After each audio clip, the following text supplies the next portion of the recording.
এতদিন হয়ে গেল এখনো আমরা জাস্টিস পাচ্ছি না। এই জাস্টিস 1 মাস হয়ে গেল, কি বলবো? এটা সত্যি বলবো, যারা আমরা তো সবাই মিলে জাস্টিসই শুধু চাইছি, এবং আমরা চাইছি যত তাড়াতাড়ি জাস্টিসটা হয়। একটা মেয়ের সাথে যে এরকমভাবে এত খারাপ একটা ঘটনা ঘটানো হয়েছে, সেটা মানে আজকে আমাদের শুধু পশ্চিমবঙ্গ নয় বা আজকে শুধু বাংলা নয়, পুরো ভারতবর্ষ নয়, পুরো পৃথিবীকে নাড়িয়ে দিয়েছে। আর আমরাই পারবো এই জাস্টিসটা আনতে।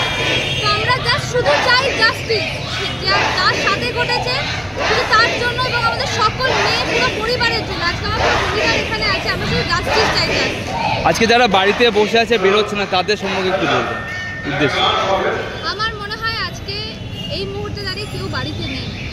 আজকে এই মুহূর্তে দাঁড়িয়ে সবাই আমরা এখানেই আছি, আমরা সবাই ভাবছি।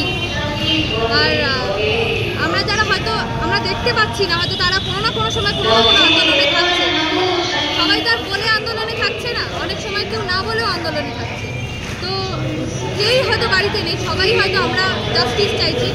একদম আমরা যে শুধু জাস্টিস চাইছি, আমরা কিচ্ছু চাইছি না। আর আমরা চাইছি যত তাড়াতাড়ি জাস্টিসটা পাই, বিচারটা আমরা সকলে পাই, আর সেই বিচারটা যাতে ঠিকঠাক বিচার হয়।